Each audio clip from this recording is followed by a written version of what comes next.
Someone to talk to, a profound exploration of Chinese-style loneliness. Intro, the era's code in a single line.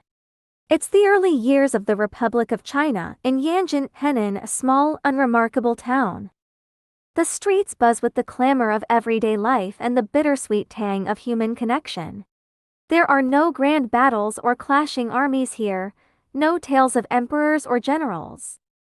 Instead, it's ordinary folks, piecing together joy and sorrow with simple words. This is Liu Zhenyun's One Sentence Worth 10,000, a novel that feels trivial at first but brims with the flavor of life. It's a mirror reflecting the struggles of little people in that era.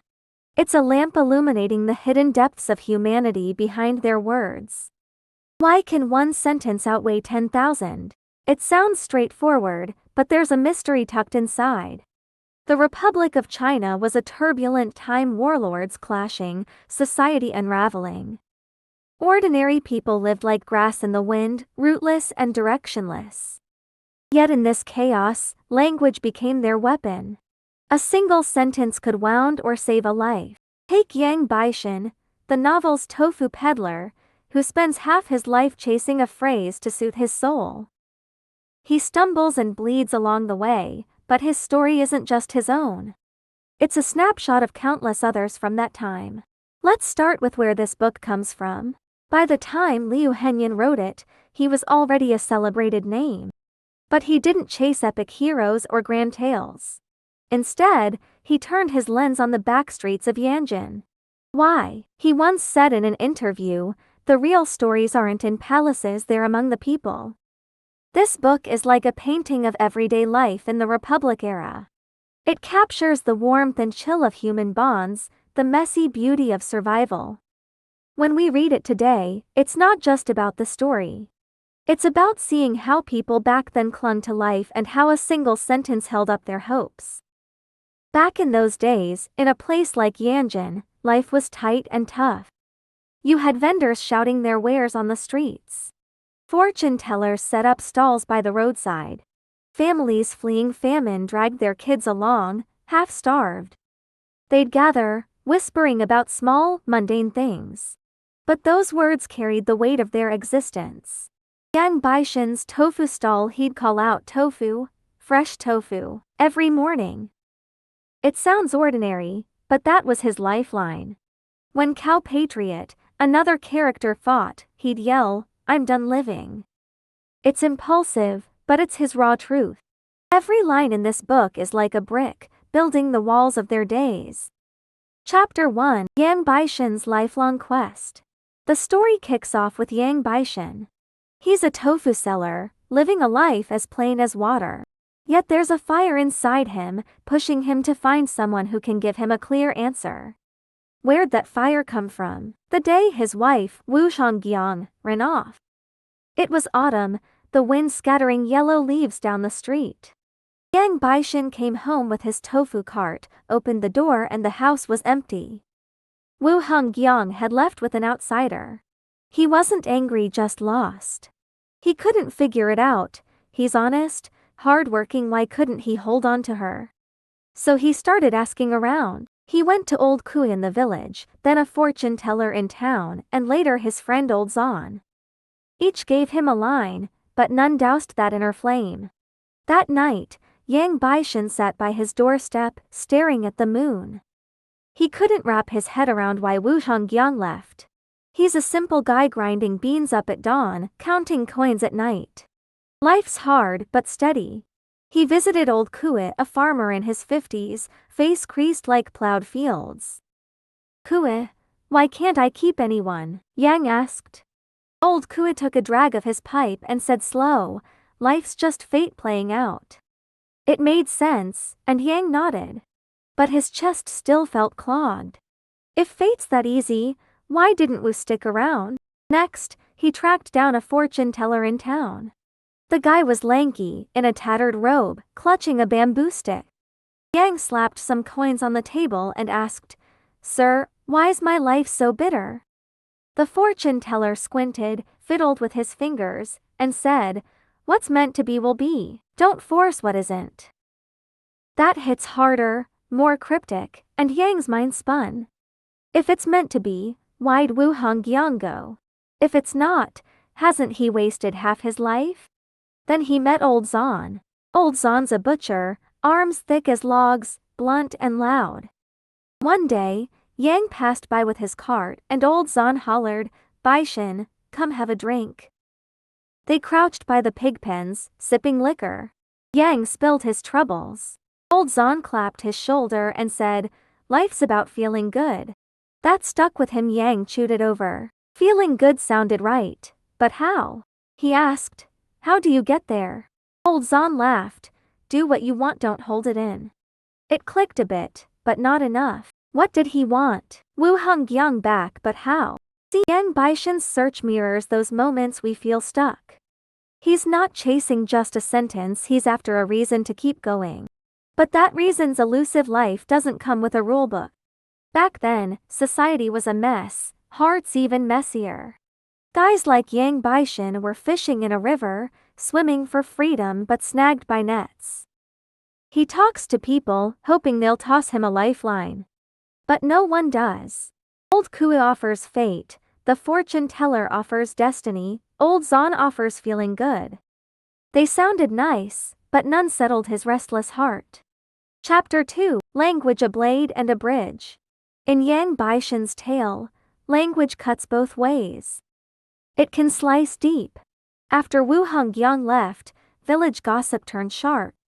They called him useless, spineless, words that stabbed his heart. One day, carting tofu through the streets, he overheard two old women by a wall.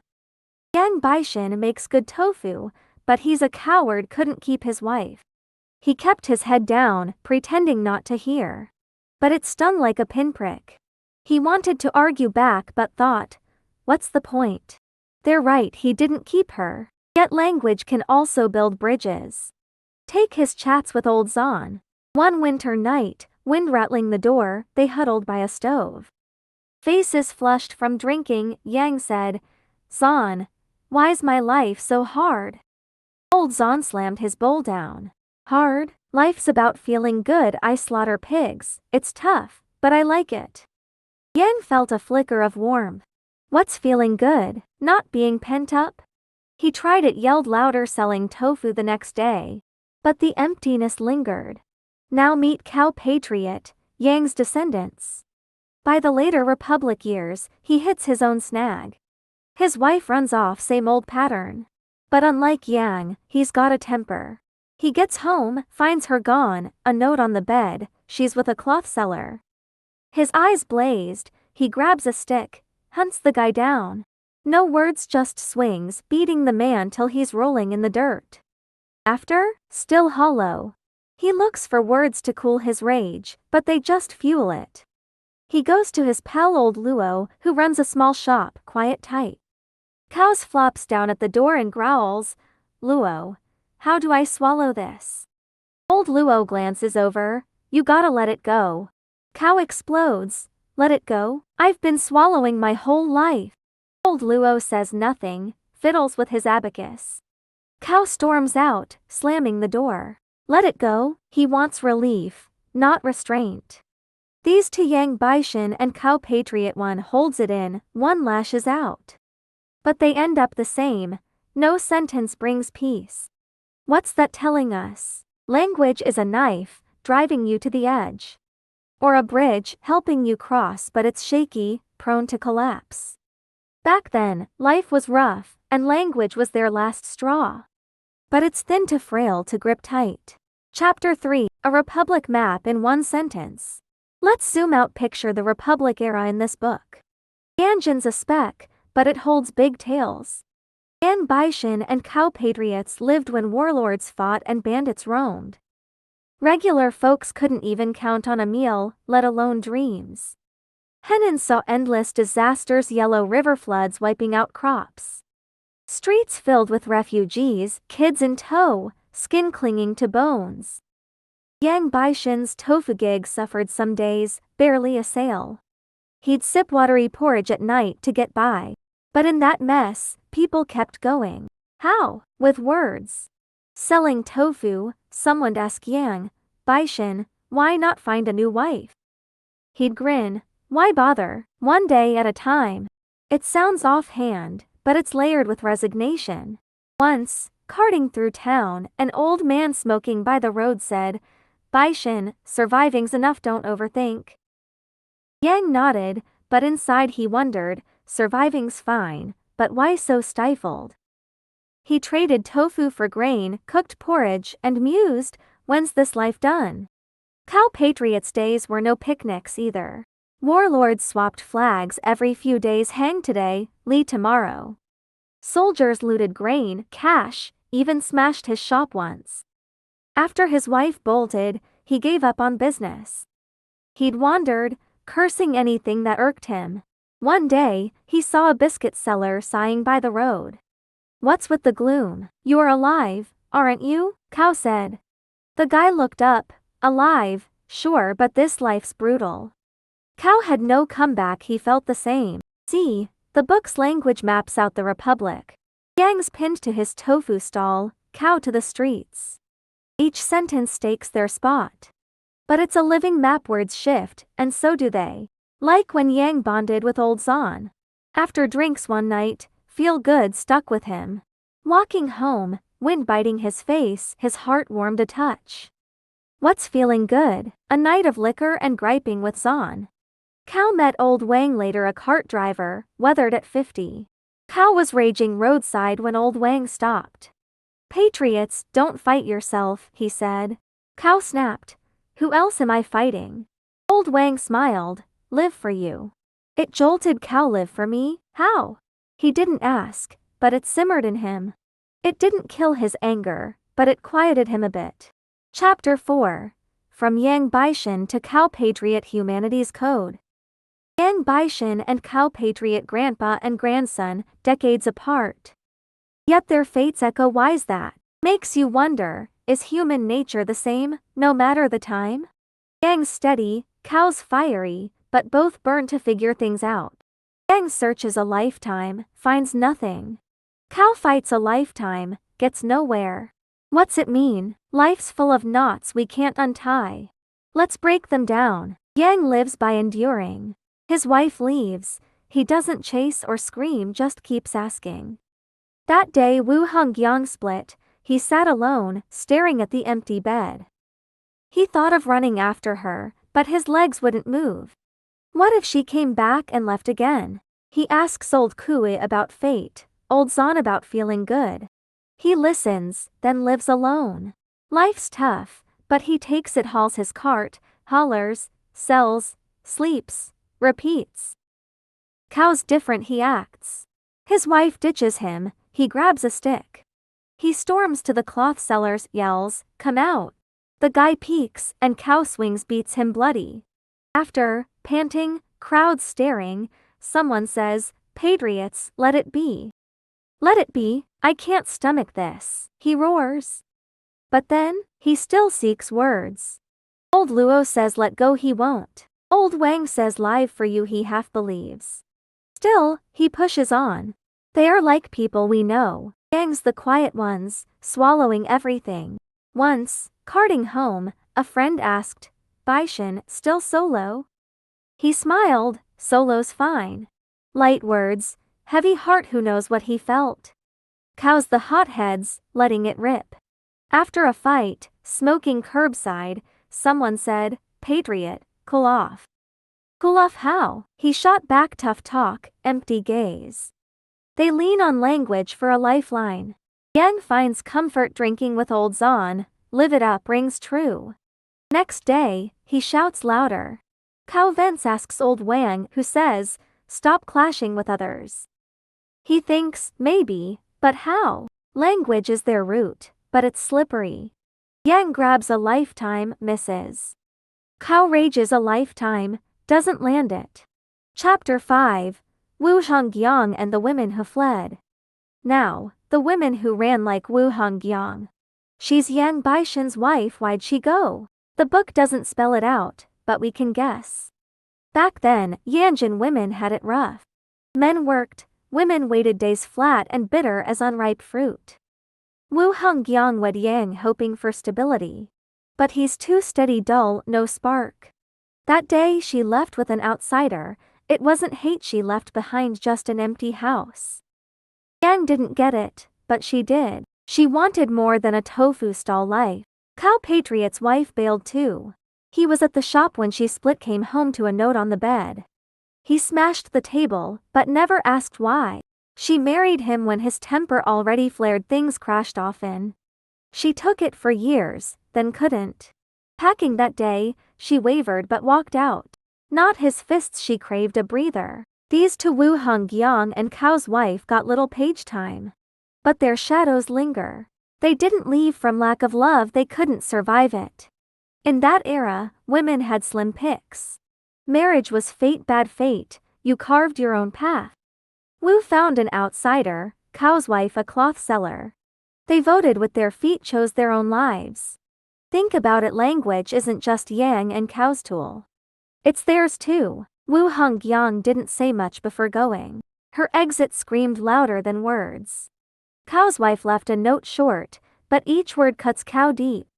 They didn't seek talk, they spoke through action. Did it outweigh 10,000 sentences? For them, it did. Chapter 6.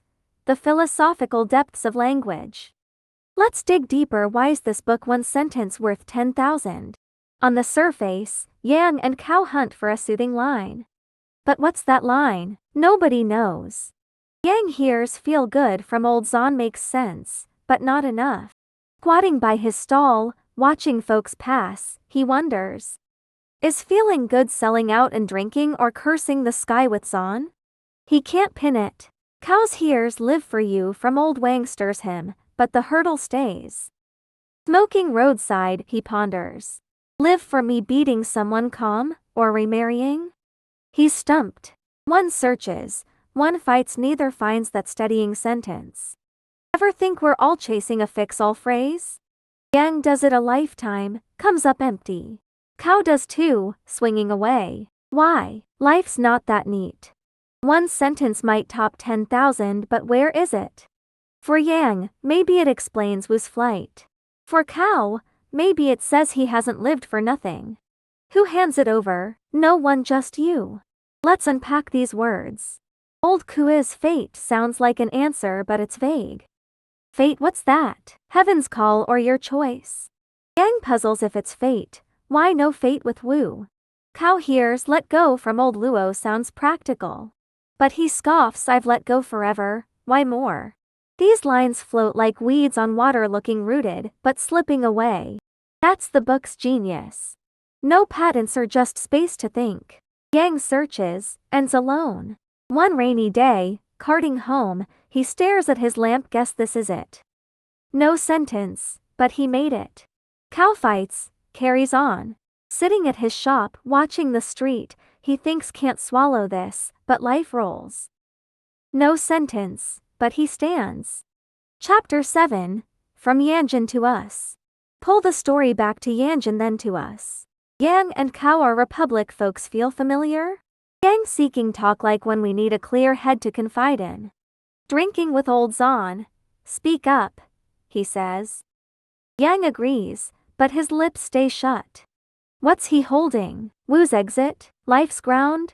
He can't say it. Cow's raging like when our tempers flare? Post-fight, smoking, someone says, Patriot, chill. Chill how? Hard words, hollow look. He wants to erupt, then what? Seeks talks. Old Wang says, live for you. Cow mulls it, silent, but it nudges him. They chase lifelines with words, we do too. Job's rough, we vent to friends. Family fights, we spill to someone. Did those words top 10,000? Sometimes yes, sometimes no. A friend once said, tired? Rest. Didn't fix it, but eased me. Other times, talk falls flat, you carry it solo. Just like Yang and Cow. Back then, chaos ruled, hearts frayed, they struggled. Now, times differ, hearts don't. We've got hurdles, craving that calming line. This book's their tales and ours. Yang searches, finds zilch, survives. Cow fights, gains nothing, endures. What's it say? You don't need that sentence. Keep seeking, keep talking, that's the spark. Chapter 8. Real Life Takeaways. What's this book teach us? Yang and Cow show, language is a key, but you find the lock. Yang hunts, misses it, keeps unlocking. An old lady asks, Baishun, still alone? Alone's okay, he grins light, but who knows inside? No keys, but he moves. Cow battles, doesn't crack it, stands firm. At his shop, he thinks can't take this, but life goes. Old Wang says, live for you. He ponders, silent, shifts a bit. No key, but he's searching. Toughness matters most. Yang hears feel good from old Zan, not total clarity, but a lift. Post-drink, wound on his face, heart a tad warmer. Feeling good, a boozy rant with Zan? A friend's take it slow won't solve much, but it's a breather. Cow's hears live for you, no calm, but a spark. Smoking, he wonders how to live for me. He keeps going. Language doesn't have to top 10,000 ones enough.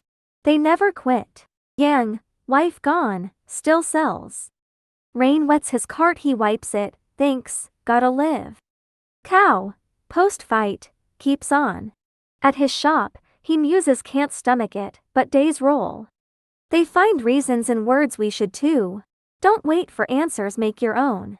Outrow, no sentence found, life goes on.